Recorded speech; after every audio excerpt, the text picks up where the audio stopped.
유디스트라여, 세상에서 가장 놀라운 것은 무엇입니까? 그러자 유디스트라가 대답했다. 세상에서 가장 놀라운 것은 모두가 죽어가고 있음에도 사람들이 자신은 영원히 살 거라고 생각한다는 것이다. 우리 모두 언젠가는 죽는다. 따라서 살아있는 동안에는 삶이 주는 기회들을 받아들일 준비가 되어 있어야 한다. 우리는 미래에 대한 꿈을 꾸고 그 꿈을 향해 나아간다. 한편 우리는 가장 불확실한 것들에 대해서만 지침을 얻으려 한다. 당신이 직업적 성공을 거두게 될 거라고 누가 보장할 수 있겠는가? 당신이 일생의 사랑을 찾게 될 거라고 누가 말할 수 있겠는가? 당신이 자녀를 갖게 될지 아닐지 누가 알겠는가? 누가 그런 것들을 보장할 수 있겠는가? 그런 일들에 대해서는 아무도 보장할 수 없지만 죽음만큼은 모두에게 평등하게 보장되어 있다. 당신이 얼마나 오래 살든 얼마나 많은 학위를 따든 얼마나 가족이 많든 당신은 죽는다. 사랑을 하든 안 하든 자녀가 있든 없든 돈이 있든 없든 모든 것의 종말인 죽음은 반드시 온다. 그런데 왜 우리는 죽음에 대한 준비를 하지 않을까? 우리에게 단 한 가지 확실한 일인 죽음에 대해 왜 터놓고 이야기하지 않을까?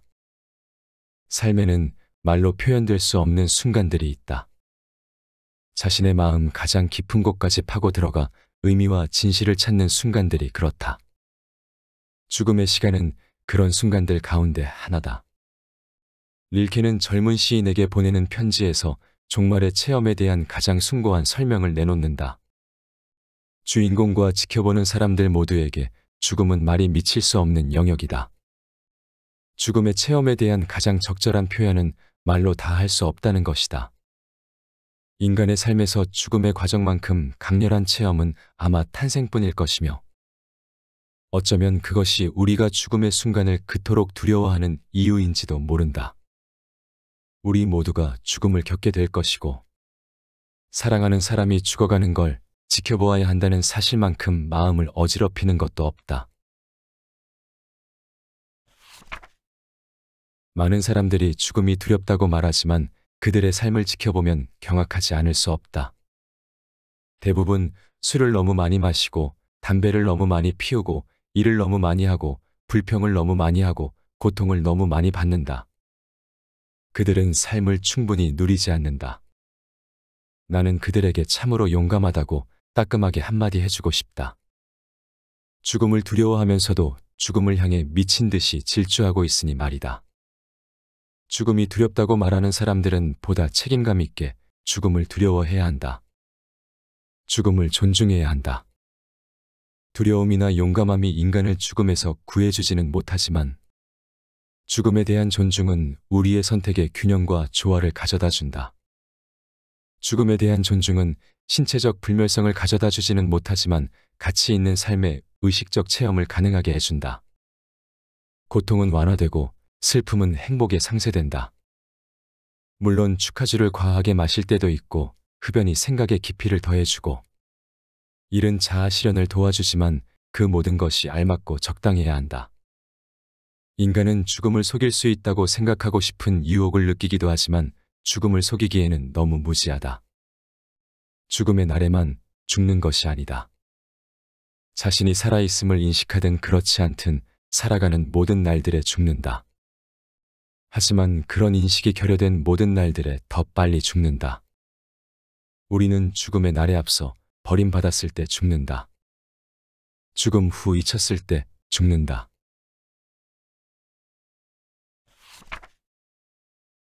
죽음의 과정에서 우리는 살아있었던 기간, 즉 자신의 시간을 어떻게 쓸지 스스로 의식하고 결정할 수 있었던 때와 멀어지게 된다. 죽어가고 있다는 깨달음은 자신이 소유하고 있는 것들이 아무것도 남지 않게 되리란 인식을 동반한다. 이 세상에서 당신의 시간은 돌아오지 않는다. 시간은 아껴둘 수 없기 때문이다. 그럼에도 우리는 어리석은 일에 불필요한 고통의 시간을 써버린다. 대부분이 삶이라는 소중한 시간을 허비한다. 우리는 시간을 붙잡을 수 없다. 옷과 돈과 차 같은 우리가 구입하여 집에 가져올 수 있는 모든 물건들을 붙잡을 수 있지만 시간만큼은 그럴 수 없다. 시간에 관한 한 우리가 간직할 수 있는 것은 시간을 통해 끊임없이 쌓아갈 수 있는 체험뿐이다. 당신은 지나가는 시간을 가지고 무엇을 할 생각인가? 지금 지나가는 시간을 가지고 무엇을 하고 있는가? 나의 경우 내 시간을 가지고 무엇을 하고 있는가라는 질문은 냉철하고 현명한 선택들을 가능하게 해주는 중요한 스위치 역할을 한다. 유한성에 직면했을 때 가장 큰 고통을 불러오는 일은 과거를 돌아보는 것이다. 임박한 죽음에 대한 인식은 그동안 살아온 삶을 돌아보며 자신이 했던 선택들에 대해 다시 생각해 보도록 만든다. 그러다 이런 의문에 젖는 날이 온다. 나는 올바른 길을 걸어왔나? 과거로 돌아갈 수 있다면 더 부자가 되고 죽음이 더 늦게 찾아오도록 만들 수 있을까? 유한성에 직면했을 때 처음 자신에게 던지는 질문은 이렇게 되지 않을 수도 있었을까이다. 그리고 생각들이 이어서 떠오른다. 아, 담배를 피우지 않았더라면 폐암에 걸리지 않았을 텐데. 음주운전을 하지 않았더라면 지금 여기 있지 않을 텐데. 건강한 삶을 살았더라면 관상동맥이 막혀서 이 지경에 이르지 않았을 텐데.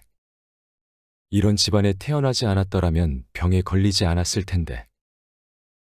아직 시간이 남아있다면 새로운 선택을 하게 될 수도 있다. 그런 경우 후회는 바른 길로 옮겨갈 기회와 함께 찾아오니까. 하지만 시간이 다 되었다면 후회는 전형적인 형태를 띈다. 그릇된 선택의 결과를 고스란히 견뎌야 한다. 당신은 그 선택을 할 때 잘못된 길로 들어서고 있음을 알지 못했다는 사실을 잊고 있을 수도 있다. 브로니 웨어는 내가 원하는 삶을 살았더라면에서 삶의 마지막 단계에 이른 말기 환자들과의 만남에 대해 이야기한다. 간호사였던 그녀는 가정 방문을 다니면서 죽음의 문 앞에 이른 사람들과 대화를 나누다가 후회라는 말이 반복적으로 등장한다는 걸 깨달았다. 브로니는 죽어가는 사람들이 가장 많이 하는 5가지 후회에 대해 소개했다. 나 역시 날마다 죽어가는 환자들을 돌보는 사람으로서 브로니의 이야기에 전적으로 동감한다. 5가지 후회들 가운데 첫 번째는 다른 사람들이 내게 기대하는 삶이 아니라 나 자신에게 충실한 삶을 살지 못했다는 후회다. 많은 사람들이 그런 후회를 안고 있으며 죽음을 앞에 두고 허비한 삶에 대한 대차대조표를 작성할 때 다른 사람들을 위해 바친 시간, 다른 사람들의 이익을 위한 일이라고 믿고 한 일에 들인 시간을 되돌리고 싶어 한다. 문제는 아무도 그런 일들을 하라고 요구하지 않았으며 자신이 원해서 자신이 상상할 수 있는 가장 고귀하거나 이기적인 이유 때문에 한 행동이라는 것이다. 누군가를 기쁘게 해주기 위해 무언가를 하는 경우 자신이 그 사람의 행복에 기여하고 있다고 믿게 마련이다. 하지만 이면을 들여다보면 그렇게 해줌으로써 그의 인생에서 자신이 얼마나 중요한 존재인지를 입증하기도 한다. 좀 더 깊이 생각해보면 다른 사람의 인생에서 중요한 존재가 되기 위해 시간을 바치는 것은 몹시도 힘든 길을 택하는 것이다. 자신으로 살 수 있고 있는 그대로 사랑받을 수 있다면 그게 바로 행복이고 충만함이다. 반대로 사랑받기 위해 다른 사람이 되어야만 한다면 무언가 잘못된 것이다. 필시 후회가 뒤따른다. 다른 사람들을 위해 가장한 모습이 진정한 내가 될 수는 없으니까. 그건 매우 위험한 길이다. 우리는 인생을 살면서 자기 자신으로 사는 법에 대해 배울 기회를 갖지 못한다. 어릴 적에는 자신의 감정과 생각을 솔직하게 표현하지만 가족이나 학교, 사회가 우리의 정체성을 부끄러워하도록 만드는 경우가 많다. 그리하여 다른 사람들의 인식을 통해 세상에서 자신을 표현하는 법을 배우며 주위 사람들의 기대와 스스로 만들어내는 기대에 맞추어 살게 된다. 주위 세상이 기대하는 모습을 보여주려 애쓰게 된다. 그러다 보니 우리의 많은 부분들이 타인에 의해 만들어진다. 우리는 타인의 인식을 토대로 형성된다. 소중한 사람이 죽었을 때 이제 그 사람이 우리를 보지 못한다는 점을 가장 아쉬워하게 될 것이다. 다른 사람들의 시각을 통해 자신을 보기 때문이다. 내가 사랑하는 사람이 더 이상 세상에 존재하지 않는다면 내가 누구인지 어떻게 알 수 있을까? 내가 세상에 대한 생각을 가지려면 다른 사람이 필요한데 그 사람이 더 이상 존재하지 않는다면 내 세상은 앞으로 어떻게 될까? 사랑하는 사람, 소중한 사람의 죽음은 당신을 동굴 입구에 데려다 놓는다. 사랑하는 사람이 죽는 날, 당신은 동굴로 들어가고 들어간 길로는 다시 나올 수 없다. 그가 죽기 전과 똑같은 삶은 이제 찾을 수 없으니까. 죽음 이후 당신이 접하게 될 삶은 사랑하는 사람이 살아있을 때와 같을 수 없다. 그 애도의 동굴을 떠나려면 스스로 출구를 만들어야만 한다. 바로 그런 이유로 지금 우리는 극복에 대해, 새 삶을 향한 적극적인 나아감에 대해 이야기하는 것이다.